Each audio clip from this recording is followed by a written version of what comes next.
Good morning, friends. Once again, welcome back on my YouTube channel Medico Junction. My dear friends, we are learning pharmacology, means study of the drug, on this my YouTube channel Medico Junction. But my dear friends, today we are discussing the another topic, that is Corona and Corona warriors. मेरे दोस्तों, जैसे हमको पता है कि पूरे विश्व भर में कोरोना महामारी फैली हुई है और जब से कोरोना आया है तब से इस कोरोना से लड़ने के लिए हम हमारे पूरे विश्व की, हमारे पूरे देश की जो मदद की है, हम उनको बोलते हैं corona warriors. Means doctor, pharmacist, nurses and lab technician और भी अनदर कोरोना वॉरियर्स ने इस कोरोना से लड़ने में हमारी मदद की है। मेरे दोस्तों, कोरोना वॉरियर्स ने इतनी अहम भूमिका निभाई है जिसके कारण से पूरा विश्व, पूरा देश जो है इन कोरोना वॉरियर्स को, इस सफ़ेद वर्दी को मेरे दोस्तों सलाम करता है। मेरे दोस्तों, कोरोना वॉरियर्स जो थी, जब हमारे पास में सफिशिएंट नहीं थे तो हमारे देश में कॉन्ट्रैक्ट बेसिस पर मेडिकोज को अपॉइंट किया गया और हर 3 महीने में उनको एक्सटेंशन दिया गया। मीन्स उनकी जो सेवा को निरंतर किया गया क्योंकि वो बहुत अहम भूमिका निभा रहे थे।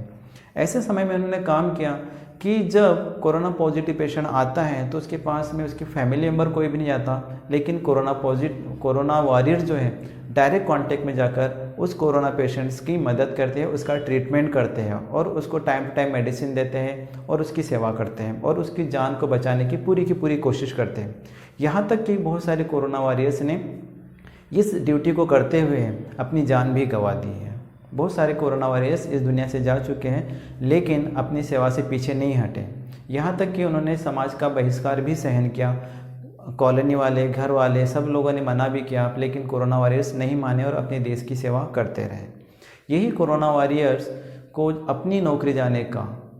तब खतरा लगने लगा, स्पेशली मध्य प्रदेश के कोरोना वॉरियर्स को, कि जब सितंबर महीने की लास्ट वीक में एक लेटर आया जिसमें कोरोना वॉरियर्स का एक्सटेंशन सिर्फ 1 मंथ के लिए किया गया था, जबकि हर बार 3 मंथ्स के लिए किया जाता था, जो कि कॉन्ट्रैक्ट बेसिस पे अपॉइंटेड है।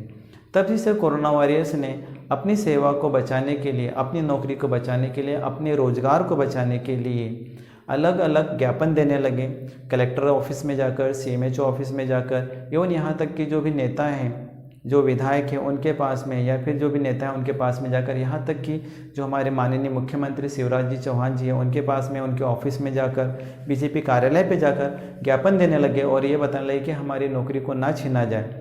हमें देश की सेवा करने का मौका दे दिया जाए। मेरे दोस्तों, जो शक था कोरोना वॉरियर्स का नौकरी जाने का, वो शक तब यकीन में तब्दील हो गया जब 28 नवंबर को एक और NHM का लेटर आया जिसमें साफ लिखा हुआ था कि जो कोरोना वॉरियर्स है, जैसे कि नर्सेस है और लैब टेक्नीशियन है, उनकी जो सेवा है वो 50% कर दी थी। मतलब कि 50% जो कोरोना वॉरियर्स है वो अपनी सेवा देंगे और रिमेनिंग 50% को सेवा से निकाल दिया गया था। यहाँ तक कि पूरे मध्य प्रदेश की किसी भी डिस्ट्रिक्ट में फार्मासिस्ट और ANM का कोई कॉलम ही नहीं था। इसका मतलब ये है कि फार्मासिस्ट और ANM को सेवा से पूरी तरीके से बेदखल कर दिया था, निरस्त कर दिया था, उनको सेवा देने का मौका नहीं दिया गया। बट अगले ही दिन एक लेटर और आता है जिसमें ऐसा लिखा हुआ था कि सभी कोरोना वॉरियर्स को अपनी सेवा देने का मौका दिया जा रहा है 1 महीने के लिए, मीन्स नवंबर महीने के लिए। 30 नवंबर तक अब कोरोना वॉरियर्स की सेवा है, उसके बाद में उनको निरस्त माना जाएगा। इसी डर को सताते हुए कोरोना वॉरियर्स अलग अलग अपन ज्ञापन दे रहे हैं और सिर्फ एक ही अनुरोध कर रहे हैं कि हमें अभी भी इस कोरोना से लड़ने में हमें सम्मिलित किया जाए और हमें जो है तो हमारी रोजगार ना छीना जाए। क्योंकि WHO ने